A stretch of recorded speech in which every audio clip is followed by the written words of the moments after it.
புரட்சி தலைவி அம்மா அவர்கள் படிப்பு, நடிப்பு, அரசியல், விளையாட்டு எல்லாத்திலும் அவங்க தான் ஃபர்ஸ்ட்டாக இருப்பாங்க, பெஸ்ட்டாக இருப்பாங்க. முக்கியமாக பார்த்தீங்கன்னா அந்த படிப்பில் அம்மாவுக்கு அலாதி பிரியம்.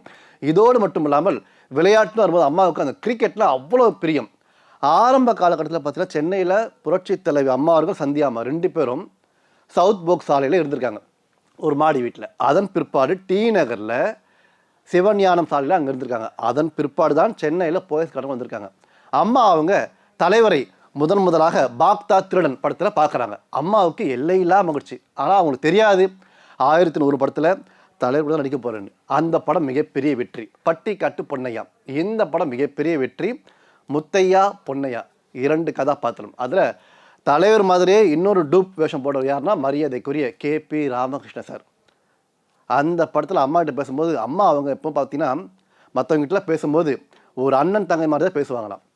அவர் சொல்கிறாரு, புரட்சி தலைவி அம்மா அவர்கள் பார்த்தீங்கன்னா சினிமா வரத்துக்கு முன்னாடியே தன்னுடைய நாட்டிய கலை நிகழ்ச்சி நடத்திய மூலம் நிறைய பேருக்கு, அதாவது சமூகம் சார்ந்த விஷயங்களுக்கு நிறைய உதவி பண்ணியிருக்காங்க. அதன் பிற்பாடு அம்மா அவங்க என்ன பண்ணுறாங்க, புரட்சி தலைவர் எம்ஜிஆரை பார்க்குறாங்க. அதாவது காலங்கள் மாறுகிறது, காட்சிகள் மாறுகிறது.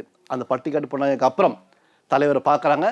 மக்கள் தலைவர் எம்ஜிஆர் என்ன பண்ணுறாரு, அண்ணாயிசம் இந்த புக்கை படிக்க சொல்கிறார் அம்மா கிட்ட. இதை படிச்சுட்டு நீங்கள் கட்சியில் சேருங்க.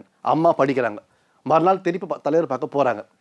அப்பொழுது தலைவர் என்ன பண்ணுறாரு, ₹1 கொடுத்து, அதாவது ₹1 கட்டுங்க சொல்லிட்டு அந்த ADMK ஃபார்மை கொடுக்குறாரு. அம்மா அவங்க அதை பூர்த்தி பண்ணி அதிமுக சேர்றாங்க. 1001 இந்த படம் மிகப்பெரிய வெற்றி. இதோட ஷூட்டிங் பார்த்தீங்கன்னா கர்நாடகா மாநிலத்தில் கார்வார் என்ற பகுதியில் சுமார் 1 மாதத்துக்கு மேலே ஷூட்டிங் நடந்துகிட்டே இருந்தது. அந்த படத்தில் மக்கள் நம்ம எம்ஜிஆர் கூட நிறைய பேர் இருப்பாங்க, ஃப்ரெண்ட்ஸாக, அதாவது பாதுகாவலராக இருப்பாங்க. அதில் மிக முக்கியமானவர் யாருன்னா மரியாதைக்குரிய KP ராமகிருஷ்ண சார். ரொம்ப தங்கமானவர். அவர் மக்கள் தலைவர் எம்ஜிஆரின் மாட்டுக்கார வேலன், பட்டிக்காட்டு பொன்னையா, நீரும் நெருப்பும், குடியிருந்த கோயில், இந்த படத்தில் தலைவர் எம்ஜிஆர் மாதிரியே டூப் போட்டு நடிச்சிருப்பார். அவர் என்ன சொல்கிறாருன்னா 1001 புரட்சி தலைவர் அம்மாவை பார்த்து பேசுகிறாரு.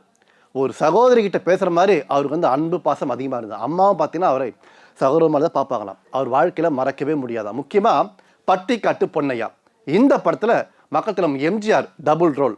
அதாவது 1987 தலைவர் இருக்க வரைக்கும் பார்த்தீங்கன்னா அவங்களுக்கு பாதுகாப்பாக இருந்தவங்க மிக முக்கியமானவர் யாருன்னா மரியாதைக்குரிய KP ராமகிருஷ்ண சார். அவர் இருக்காரு, இன்னும் நிறைய பேர் இருக்கிறாங்க.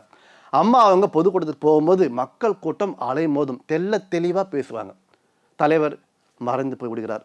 அதன் பிற்பாடு அம்மா அவங்க 1991, 2001, 2011, 2016 அப்போல்லாம் CM இருந்தது யாருன்னா புரட்சி தலைவர் அம்மா அவர்கள் தான். அதாவது ஒரு கட்சி பார்த்தீங்கன்னா ஆட்சியின் இல்லாத போது கட்டுக்கோப்பாக செல்ல வேண்டும். அதற்கு கட்சி தலைமை சிறப்பாக இருந்தால்தான் கொண்டு செல்ல முடியும். அதற்கு முழு முதல் காரணம் யார்?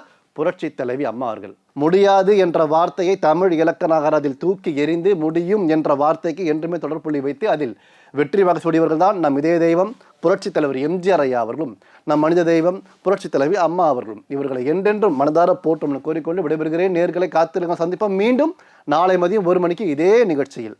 Until then, take care. Bye from இளவேனில். நன்றி, வணக்கம்.